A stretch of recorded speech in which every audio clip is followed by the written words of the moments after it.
What's up? Good morning, ni hao, sin chao, buenos dias. It's me, Mr. Jordan. Today we're going to be looking at chapter 42 of The Handmaid's Tale by Margaret Atwood. So if you've never been to my channel before, I do literary analysis, study tips, other helpful guides for students. I teach IB and English, so subscribe if you're into that kind of stuff, and let's get into it. Quick summary of chapter 42 of The Handmaid's Tale. So in this chapter, Offred, our narrator, goes to what's called a salvaging. And a salvaging is essentially a public execution. So the state is going to make a display of public violence by executing a handmaid and a commander's wife who have gotten in trouble. And essentially, it's a show of dominance or power. Now let's get into the first quote from chapter 42 of The Handmaid's Tale, and we'll do a deeper line-by-line analysis of the text. Quote, "We take our places in the standard order. Wives and daughters on the folding wooden chairs placed towards the back, Econo wives and Marthas around the edges and on the library steps, and handmaids at the front, where everyone can keep an eye on us." You can really see that what's happening here is Atwood is telling us there's a hierarchy and an order, and it's being visually depicted by physical placement of the different groups of women, and this placement corresponds to their position in the social hierarchy or social order. So how much power they have in Gilead is directly correlated to where they're placed at the salvaging. So those who are lesser or of lower importance are placed in the audience to see, right? Because the spectacle, the murder, the killing is taking place with fear into them. Whereas the others, those that are carrying it out, might be placed to the sides or on the stage itself if they're participants or they're the executioner. It's also important that Atwood set this salvaging in front of the Library of Harvard. So Atwood herself was a student at Harvard when she was younger, and she's reimagined her old university campus or college campus as a place of public executions in the same way that this is where ideas go to die, right? It was once a place of learning, higher thought, reading, literature, and now it's a place where people are instilled with fear by a state that is in total control and has absolute authority.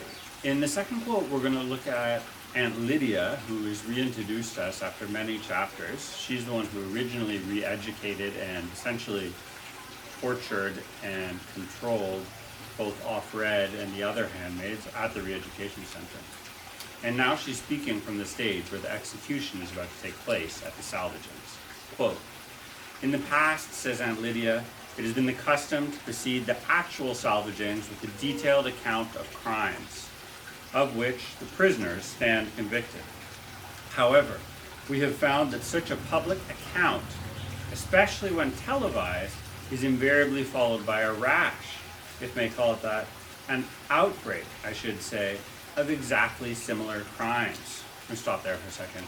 Essentially what's happening is that they don't want copycat crimes, and the very act of saying that these crimes have been committed, that there are rebellious people out there, that someone is being, say, hung for spreading ideas of a rebellion or for talking about the Underground Railroad, or even just for, say, intentionally aborting a child, which would, misserve the use of a handmaid and go against the state. Well, the very idea of spreading that idea needs to be controlled. By saying something is possible, it's made real.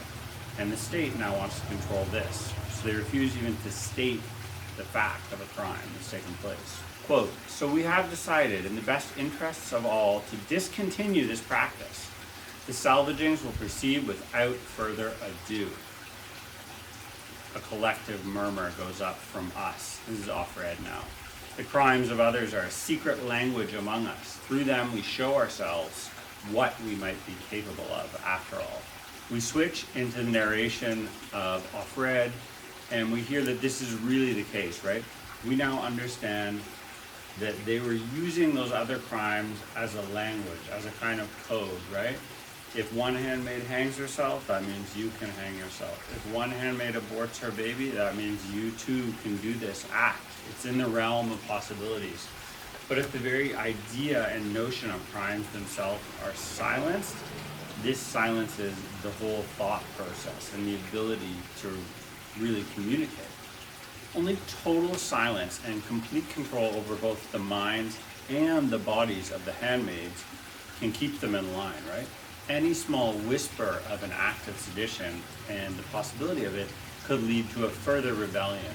And essentially it's that classic idea of like, once there's a crack in a glass, someone's gonna break through. Our final quote in this chapter comes right at the very end, and it's off-read telling us and describing for us the rope. So the rope here is the gun, if you will. It is literally the tool, the infliction of violence upon the women being executed by the state. And she's going to give us one of her, like Atwood is, one of her sort of florid, very descriptive, detailed accounts, her almost poetic description of the hangman's rope. I've leaned forward to touch the rope in front of me, in time with the others, both hands on it, the rope hairy, sticky with tar in the hot sun, then placed my hand on my heart to show my unity with the salvagers and my consent and my complicity in the death of this woman. I have seen the kicking feet and the two in black who now seize hold of them and drag downwards with all their weight. I don't want to see it anymore. I look at the grass instead. I describe the rope. Really punchy end to a chapter. I think what's happening is we're really seeing the story arc get towards that climax, right? All of these things that our narrator has been afraid of and worried will happen throughout the text are now literally happening, right? She's witnessing executions.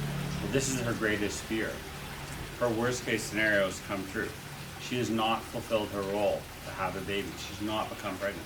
No one in the household is happy, right? Serena Joy is commiserating and making back plans. The commander is sneaking her out of the house. Nick, the eye, is clearly also up to no good. Everyone is sort of trying to cheat or get out of their own role because the system is not functioning. And now the system is falling apart, so too will our narrator and the narrative. Thanks so much for watching. That was a summary and analysis of chapter 42 of The Handmaid's Tale. If you like the videos or you need more study tips, help with your novels and analysis for your exams and classes, subscribe to the channel. Let me know in the comments what else you'd like to see. I'm happy to do videos on other books that you might be studying in your classes. Take care.